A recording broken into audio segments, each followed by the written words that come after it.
the key thing is not turning it over. Okay, so there's the 3 turnovers to 0. So that's really the story of the game. And the only reason why Oklahoma was in it as much as they were was because of those 3 turnovers and because they didn't have any themselves. Welcome to Saturday versus Sunday. I'm John Barvin. With me is Jeff Dover, and let's talk football. We're a couple of average football fans who watch college in the NFL. We hope to earn your like and subscribe today. Before we get going of our game review, we have a bit of a new feature here in Saturday versus Sunday. Just to let everyone know, you can now email us your thoughts about the game as you watch it or as soon as it's over. We always engage you or listeners in the comments, which happens after the pod's dropped, obviously.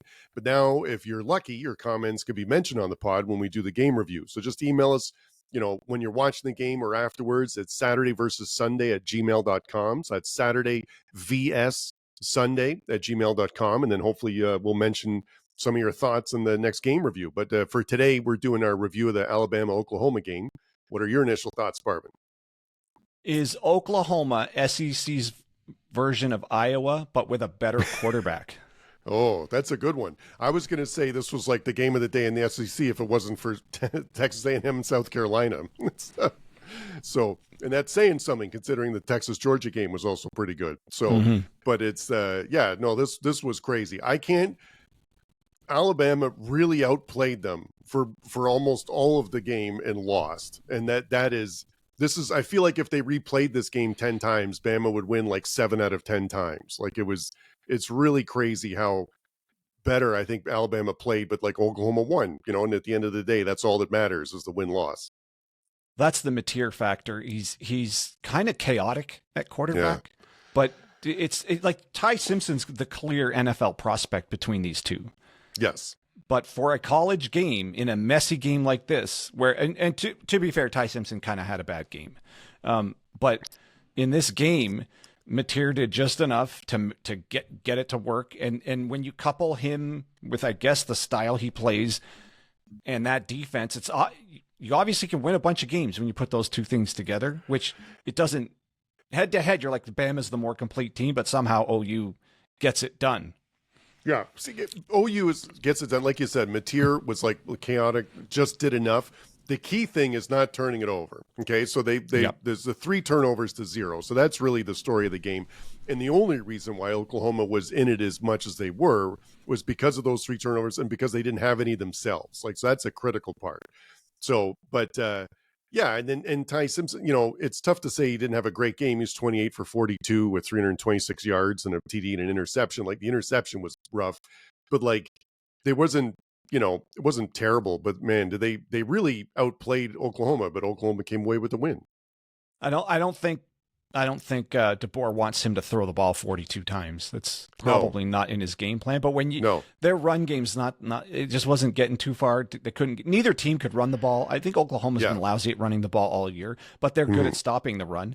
And just when you get semi one-dimensional or basically one-dimensional like that, there's a chance that is a riskier way of playing, and there's a chance you're going to turn the ball over. One of the worst. Okay, so that pick 6. Well, just to that point about the defense part. Yeah, both defenses looked really good. Both defenses were stopping the run, but Bama was able to pass the ball, and Oklahoma wasn't really. And that was the difference of the game. Bama had 326 yards passing. Oklahoma had 138, and that's after being held to 74 yards rushing.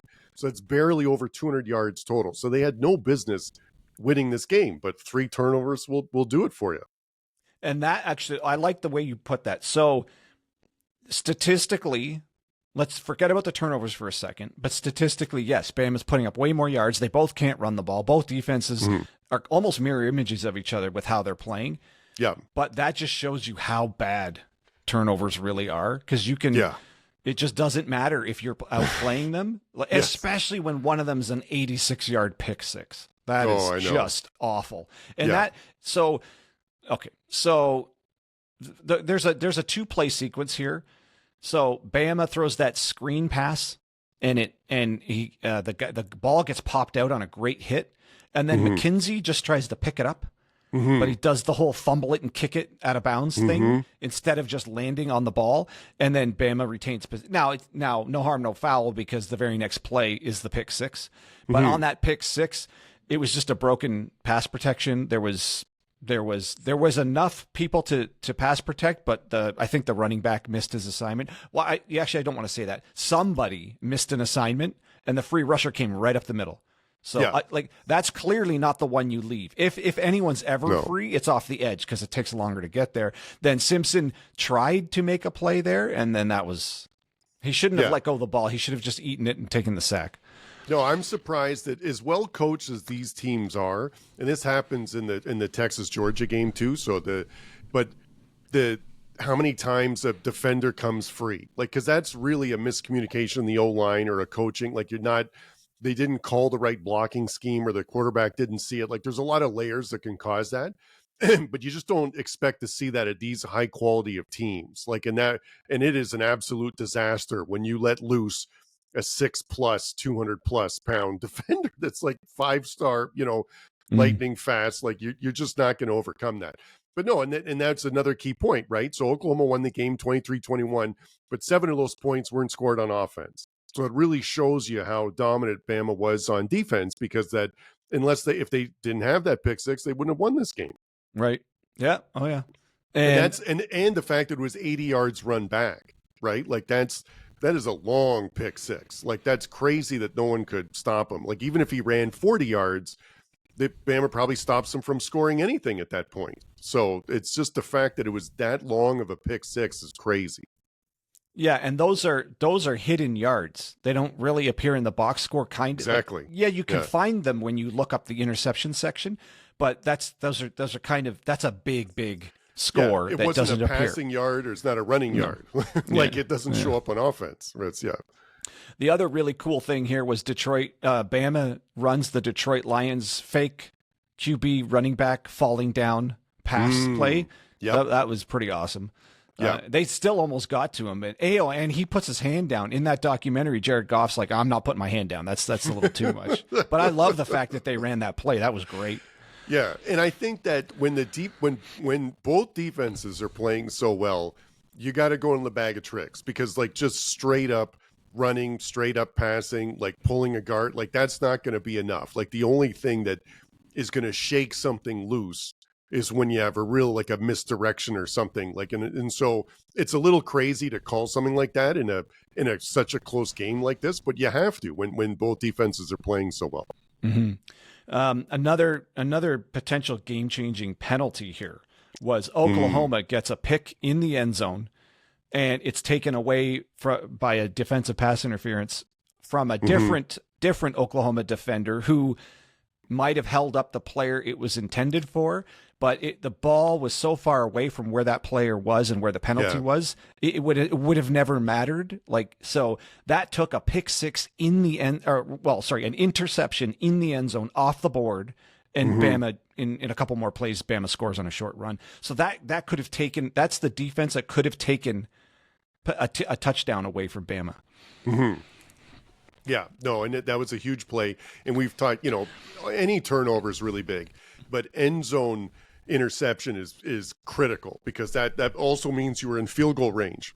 So you don't get a field goal or a touchdown there, which is a real killer. Now, the other argument is Bama's defense was playing so good, OU wasn't going to do anything with that possession anyways. But it was a touchdown that could have been taken away, so we'll never know. The other, this is a player specific point. Ryan Williams fumbles the punt return, and in general has regressed from looking like the next Devontae Smith. And I think he needs to stay in school.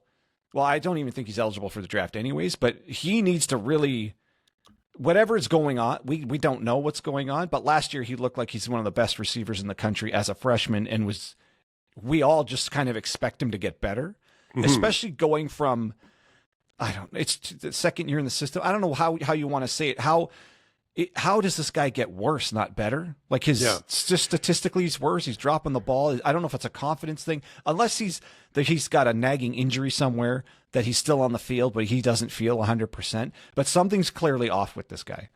Yeah, no, he doesn't look as good this year as he does last year. Now, I'd like to give some credit to defenses, because going into this year, it would have been like, we got to stop Ryan Williams. Like, he's the number one concern we've got for Alabama, because it's not like they have a real difference maker at running back or at other positions, Like, I think that's part of the reason why Jeremy Bernard is, and then also Cuevas had a real coming out game this one too, because I like to think that they're really keying on Williams, but you're right. At the end of the day, making some mistakes that he didn't make before, maybe not getting as open as he used to. Like, this isn't the 2024 Ryan Williams.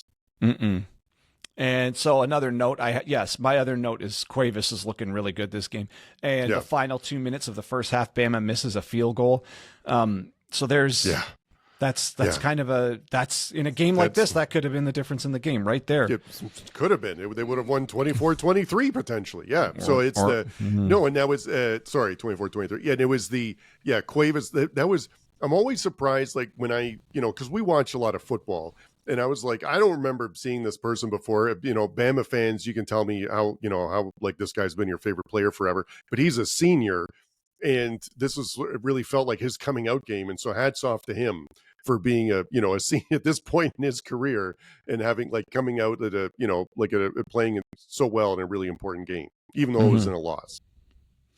Yeah. And so in the second half here, OU gets a field goal.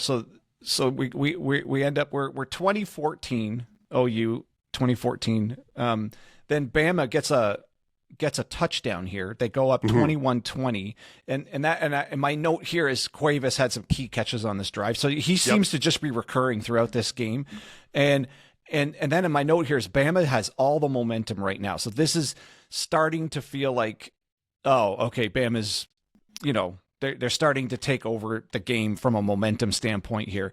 And go ahead. Yeah, I know. And this is the third quarter. This is the OU came out and hit a field goal to make it 20-14. And Bama comes down and gets touched 21-20. And now at this point, like to what you were saying, Bama's been outplaying them all game. And so now they're up 21-20. And I'm like, okay, this is going to Bama's going to cruise to a victory here at this point. Like you said, all momentum's there because they've been outplaying them. And you're like, this is over now. That's what I was thinking. Yep. Plus, Oklahoma followed up with a 5-play punt, right? So, but then with 50 seconds remaining in the third, Taylor Wine gets a strip sack fumble. And my note here is just kills all of the momentum. So that right there is, the momentum's such a big deal in these games, and that would killed it. I think to me that might have been a turning point where Bama, to your point, it's like, okay, Bama's finally, the score is starting to look like how maybe Bama is playing, and maybe they should be ahead in this game. But then the strip sack fumble just kills that momentum.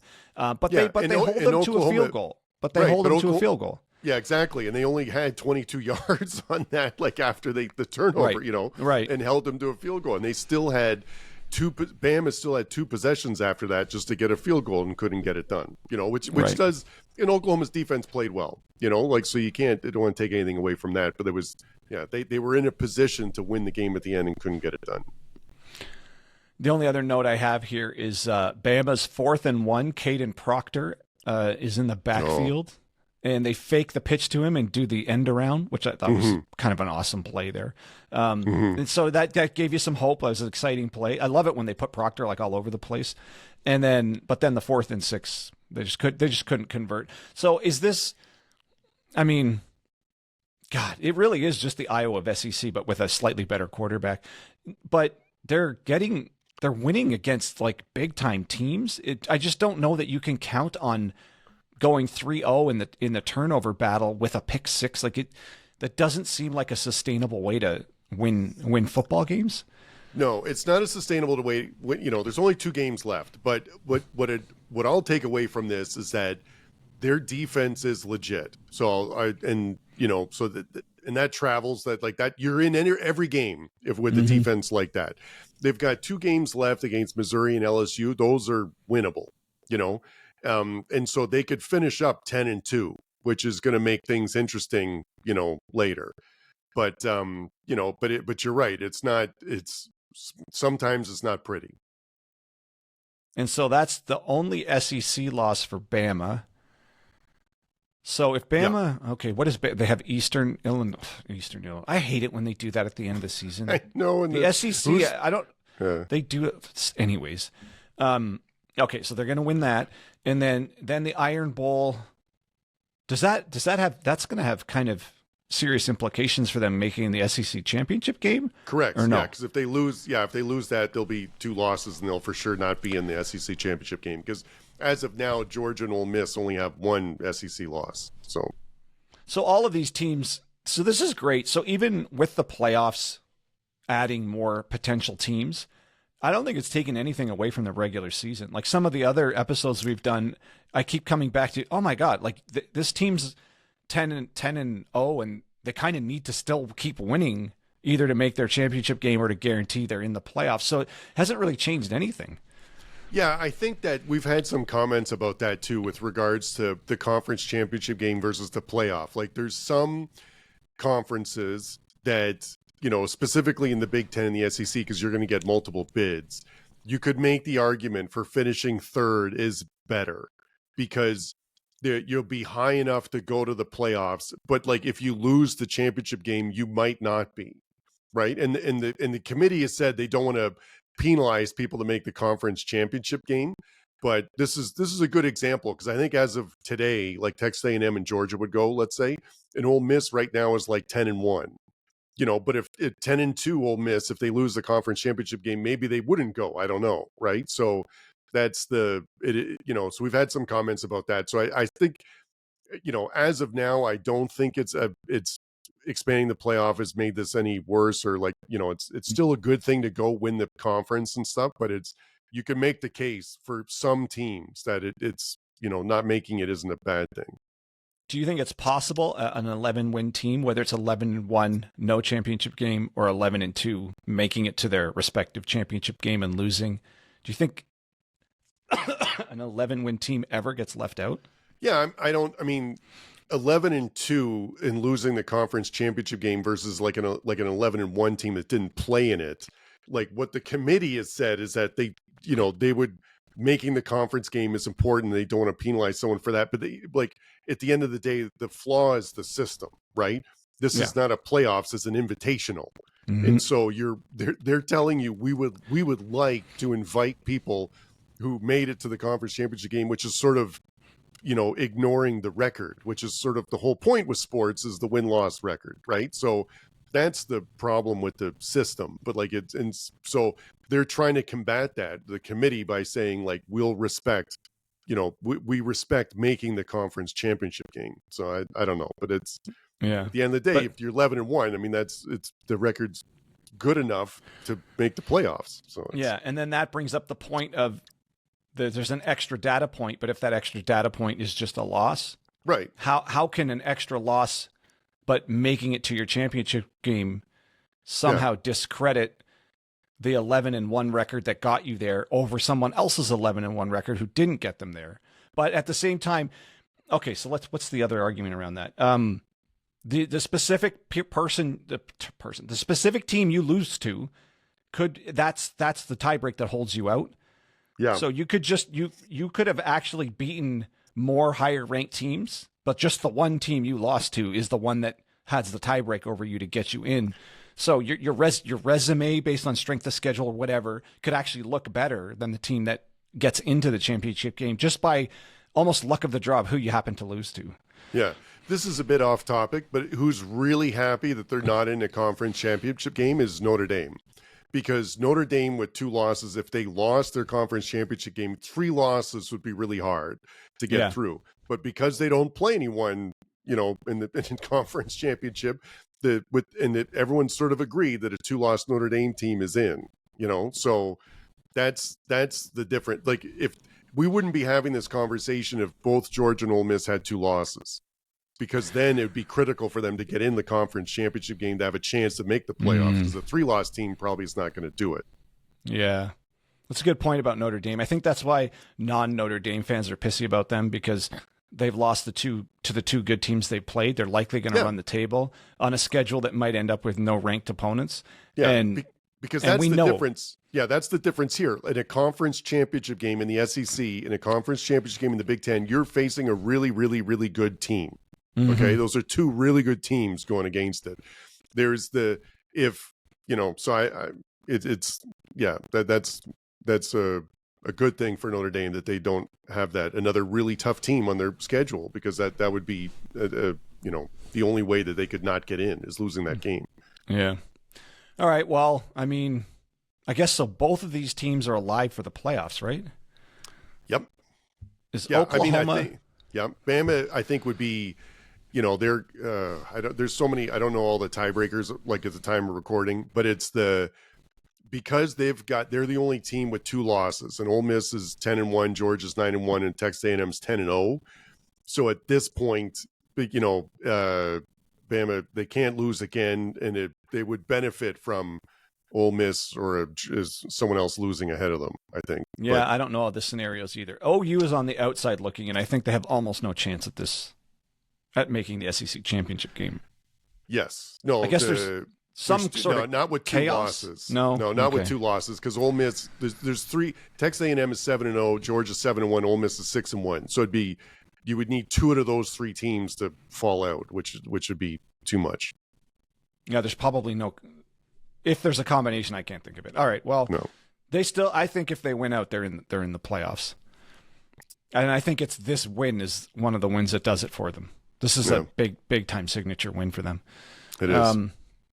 And then Alabama, I mean, they can still. That's all still in front of them too, though, right? Because luckily, the one loss was that other loss was to FSU, even though it looked like holy smokes, FSU is a championship caliber team. They sure aren't, and I think. I mean, I don't know. I guess you just put that one aside and be like, I don't know what that was all about, but the record after and the competition after and how good the teams are they beat, that's who they are, not whatever that was. Yeah, that's the flaw in the system, because this is an invitational, right? Because Vandy is going to, if they win out too, like they're going to have the same record as Bama in terms of like 9-2 or 10-2 or something like that. But Vandy would have lost to Texas and Alabama, right? And Alabama would have lost to an unranked, crappy FSU team, in addition to Oklahoma, right? So you could say that Vandy's record is better than than Alabama, so they should go ahead. But Bama actually beat them head to head. So so which one is the committee going to respect more? That's all up. It comes down to. Yeah, which is ridiculous that it's a committee deciding who gets to go. It's nuts. I think Bama has more signature wins, though. Yeah. I don't know. I mean, it's a good point. It's a good point. Vandy beat South Carolina. Vandy beat LSU, beat Missouri. Like those, it's not bad. They've got a game against Tennessee. That one's going to be really big coming up, and Kentucky. So I don't know. Anyways, well, I guess the takeaway message for both teams is the playoffs is still in front of them, and more or less just keep winning. That's just kind of what they have to do. No, a really good game. Both defenses were excellent. Bama outplayed them, but it's the turnovers going to get you every time, and you're not going to win any key big games going forward if you have 3 turnovers to 0. So Yep, right. All right. Is that everything on your notes? Yeah. All right, me too. All right, so if you're still with us, we appreciate you checking out the channel. We know it's small. We just started it last year. But if you like what we have going on and you'd like to support us, a like and a subscribe would go a long way, and we'd super appreciate it. So for Jeff Dover, I'm John Barbin, and that's your Saturday versus Sunday podcast.